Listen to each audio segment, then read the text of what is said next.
Today is a really exciting day because for the first time, and hopefully not the last, we're going to be painting a YouTube subscriber's car. Now, there's a bit of a backstory to this one, so I'll show you guys around the car and tell you how it ended up here today. So we have a beautiful Mustang Foxbody. The gentleman has done a lot of work to this car, not just on the exterior, which you probably can't even tell right now because it's pretty stripped apart, but even under the hood. He's got a lot of work done in that engine bay. So what had originally happened here is he brought his car to a shop and they repainted the whole thing, and it was a catastrophe. The first thing that I noticed was there were runs everywhere. So I'll try to show you guys as best I can. If you look right here, you see they blocked them down as best they could, but there's still a lot of waviness going on. Like you can see right here. You know, they blocked them out pretty far, but not far enough. And I think why they didn't go far enough was because they started burning through. This is crazy to me. To burn through a fresh paint job and then give it back to the customer like that is honestly mind-blowing. And that's not even the worst spot they blew through. Look at this. From here, all the way down here and around. And they just left it like that. So the main thing that I want to focus on is making sure that we block down all of those runs when we prep this thing, because if we don't, obviously when I repaint it, even if I paint it perfectly, we're still gonna have runs all over the car, and they are all over the car. Aside from that, you could see a lot of the car is disassembled already. You know, the handles are hanging out, glass is out, trim around everything is all removed. So the customer had done this when he got it painted the first time. He disassembled the vehicle for the shop to make their lives easier. And somehow the customer still ended up with hard paint lines around everything. And I don't understand how that happened. So that's the second thing that we're gonna take care of for him. There's also a couple things on the body side. He was mentioning the gap here because this door sags. So he's gonna bring us by a bushing kit for his hinges here to bring the door back up so it sits where it's supposed to sit. Then there was old seam seal that went around the edge of the door here that was starting to crack. So he went ahead and actually removed all that himself. This door is going to be coming off the car to paint. And there was a little more seam seal in here that he removed as well. So we're going to re-seam seal this stuff and obviously make sure he's got fresh paint in there as well. And we have all of the rubber gaskets and moldings taken off on the doors as well. So we're going to clean all this up real good and make sure that there are no hard paint lines like this, because I mean, this is terrible. Originally, the plan was to go from door, quarter, tailgate, roof, quarter on the other side, and door. So door to door. But then he had mentioned that there was an issue where the hood was hitting and it's kind of chipping away at the fender. So I'm pretty sure we're just gonna go ahead and do the fenders for him because I really wanna make sure this car is 100% and the customer is very happy. And then the last thing on the body side, he installed a wing by himself, and I mean, he kind of went crazy with these holes, and you can see the trunk is starting to rot. So we're gonna actually weld these holes closed before we repaint it, get it all ready for paint. Body guys are going to re-drill the necessary holes at the right size. This way, you know, he doesn't have any oversized holes that are not properly protected that are going to start rotting out. So I believe this is going to come off the car as well, and it's going to be painted front and back. You can see he also removed the trim around here. So we're going to sand that and make sure he's got no hard paint lines. Now, being that I'm extremely anal and I want this car to come out 110%. What I'm doing is it's a weekend, and I decided it would be smart to take the time, come in, go over the car, and address all of the runs. Because in order for this car to come out how it should have came out the first time, we need a solid starting point.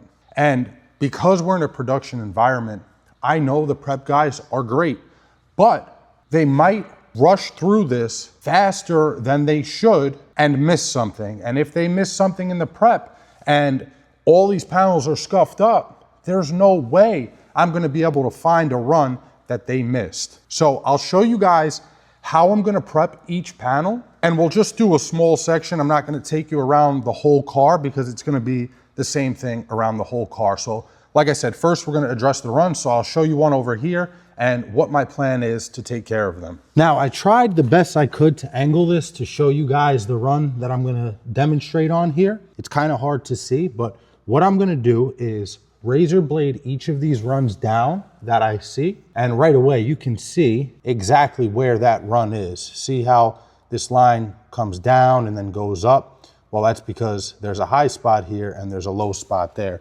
So what I'll have to do is just razor blade until everything looks uniform and feels uniform.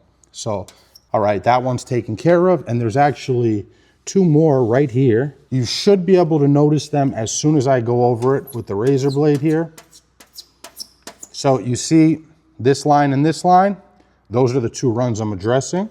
And I'll know these runs are gone when the middle in between this line and this line loses its shininess, because right now this is high and this is high. So our razor blade is not touching the middle here. So I need to blade this until there is no gap between those two lines. And this clear is obviously cured because he got this painted a while ago. So I can be nice and aggressive with this razor blade and not have to worry about anything. And it did burn through, as you can see right there. Then there's a little run coming off of this edge here. So I'll just take care of that as well. Once I have our runs bladed down like that, the next thing I'm gonna do, and we're gonna do this over the entire car, but I'm going to individually do every spot that I razor blade first. But I'm gonna have the prep guys hit every single panel that we're painting with a hard block and 400 grit sandpaper. Whenever you're painting a car that has already been resprayed, it would be very wise of you to take the extra step and sand it down with at least 600 to remove some of the paint that's on there, because you don't know how many times this panel has been painted. And if you have 10 mils of paint on a car, it's gonna be a lot easier for that paint to get damaged than it would if you had 4 or 5 mils of paint. And besides that, we obviously wanna make sure that we deliver as smooth of a finish on this car as possible, because at the end of the day, he is building this to be a show car, and show cars have those flat mirror finishes. To make sure that we're gonna get the results that we desire and that the customer desires, we have to make sure that this car is prepped to the T. And this is one step that you cannot skip. I probably made about, I wanna say maybe 10 passes, counting like this, 1, 2, 3, 4, 5, like that. And we are already down to the primer.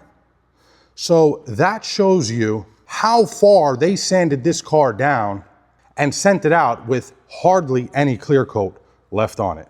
That is not good.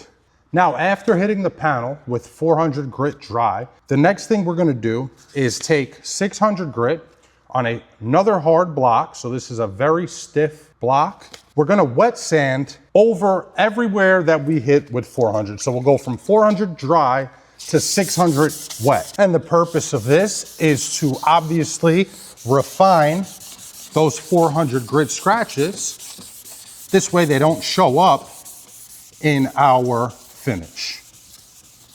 And you want to be pretty thorough with this. Usually my rule of thumb is however long you sanded with that 400, you want to sand the same area for twice as long. And you want to make sure that you're changing directions as well. Now I will say, if you're painting a metallic color or a 3-stage pearl, I would recommend doing one more pass with a hard block and 800 grit. And after that, what you're gonna do is take a red Scotch-Brite. Since I'm painting black and I don't have to worry about metallics or pearls not sitting properly, I can go with the red. But if you're painting a metallic or pearl, I would suggest going with the gray Scotch-Brite. You can use scuff stuff. In this case, since I already sanded so much, I don't really need the scuff stuff, so I'm just gonna use my water cleaner. I'm gonna wet the area, and then I'm just gonna give it a pass, making sure I get in all of these little crevices here where it might be hard to hit with a block. And this is also just gonna further refine those scratches to make sure that they don't show up in our finish. And you wanna make sure this is where you're gonna come in and make sure that you hit all of those edges on the panel. This would also be a good time to clean up these hard paint lines from the last paint job.